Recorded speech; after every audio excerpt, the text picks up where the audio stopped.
சோனம் வாங்சுக் சாகும் வரை உண்ணாவிரதத்தில் ஈடுபட்டு கொண்டிருக்கிறார். காக்ரோச் ஜனதா பார்ட்டியின் சார்பாக இந்த உண்ணாவிரதத்தை அவர் மேற்கொண்டு வருகிறார். காக்ரோச் ஜனதா பார்ட்டி இளைஞர்களுடைய கோபத்தை பிரதிபலிக்கக்கூடிய ஒரு இயக்கமாக நார்த் இந்தியாவில் வளர்ந்து வருகிறது. தொடர்ந்து நீட் வினாத்தாள் லீக்கு, சிபிஎஸ்இ பேப்பர் லீக்கு போன்ற இந்த விஷயங்களுக்கு எதிராக இளைஞர்களுடைய கோபம் அப்படியே அந்த இயக்கமாக மாறுகிறது. இதன் சார்பாக தர்மேந்திர பிரதான் அவர் ஒன்றிய கல்வி அமைச்சர், அவர் ராஜினாமா செய்யணும் அப்படின்னு சொல்லி தொடர்ந்து இந்த கோரிக்கையை இவர்கள் வைத்துக்கொண்டே வந்தார்கள். ஆனால் அந்த கோரிக்கையை பாஜக ஏற்றுக்கொள்ளவில்லை. அதனால சோனம் வாங்சுக் சாகும் வரை டெல்லியில் உண்ணாவிரதம் மேற்கொண்டு வருகிறார். இந்த கூட்டத்துக்கு ராகுல் காந்தி போலன்னு சொல்லி அது ஒரு பெரிய விமர்சனமாக மாறுகிறது. காங்கிரஸ்காரர்கள் என்ன நினைக்கிறாங்கன்னா, இது அவங்களுடைய அந்த ஓட்டுக்களை எல்லாம் மடைமாற்றும் முயற்சி அப்படின்னு சொல்லி நினைக்கிறாங்க. அது உண்மையா பொய்யான்னு நமக்கு தெரியல.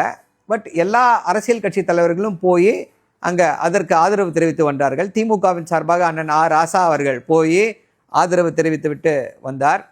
இப்போ இதில் ஒரு வீடியோ பார்த்தோம் அப்படின்னா, ஒரு தமிழ் மாணவி அந்த ப்ரொட்டஸ்ட் கிரவுண்டில் ஒருத்தங்க வீடியோ எடுக்கிறாங்க. அதில் அழகாக பேசுகிறாங்க. இந்த சோனம் வாங்சுக் அப்படின்றது என்ன அப்படின்னா, அவர் தான் அந்த 3 Idiots அப்படின்ற அந்த இதை இன்ஸ்பயர் பண்ணவர், நாவலை இன்ஸ்பயர் பண்ணவர். அதன் சார்பாக ஆமீர் கான் அந்த படத்தில் நடித்தார். இது குறித்து இந்த சோனம் வாங்சுக் குறித்து ஆமீர் கான் கருத்து தெரிவிக்கிறார். என்ன செய்யணும் அப்படின்னு சொல்லி கருத்து தெரிவிக்கிறார். அந்த மாணவி ஒரு அற்புதமான ஒரு கேள்வியை முன் வச்சிருக்காங்க. என்ன சொல்கிறாங்க, அதோடைய தமிழ் ரீமேக் நண்பன். அந்த நண்பன் படத்தில் திரு விஜய் அவர்கள் நடிச்சிருக்காரு. இப்போ அவர் அரசியல்லையும் இருக்கார். அரசியல் இல்லாத ஆமீர் கானே இதுக்கு கருத்து தெரிவிச்சிட்டாரு. அந்த படத்தில் நடித்த திரு விஜய் அவர்கள் இன்னைக்கு சீஃப் மினிஸ்டராக இருக்கார், அரசியலில் இருக்கார். அவர் ஏன் இதை பற்றி எந்த கருத்துமே தெரிவிக்கல அப்படின்னு சொல்லி கேள்வி கேட்குறாங்க. நமக்கும் அதே கேள்விதான்.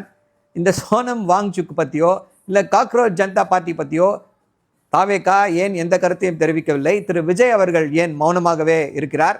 இது குறித்து ஏன் பேச மாட்டேன் என்கிறார்? ஒருவேளை சோனம் வாங்சுக் ஒன்றிய அரசுக்கு எதிராக பேசிக்கொண்டிருக்கிறார், ஒன்றிய அரசுக்கு எதிராக போராடி கொண்டிருக்கிறார் என்ற காரணத்தினால திரு விஜய் அவர்களும் தாவேகாவில் இருக்கக்கூடியவர்களும் வாய் திறக்காமல் இருக்கிறார்களா என்ற அந்த சந்தேகம் எல்லாருக்குமே எழுந்திருக்கிறது. இந்த சந்தேகத்தை திரு விஜய் அவர்களும் தாவேகாவில் இருக்கக்கூடியவர்களும் தான் தீர்த்து வைக்க வேண்டும். அஃப்கோர்ஸ் நீங்கள் கேட்குறது புரியுது. 6 மாதம் பொறுங்க சார் அப்படின்னு நீங்கள் சொல்கிறது கேட்குறது புரியுது.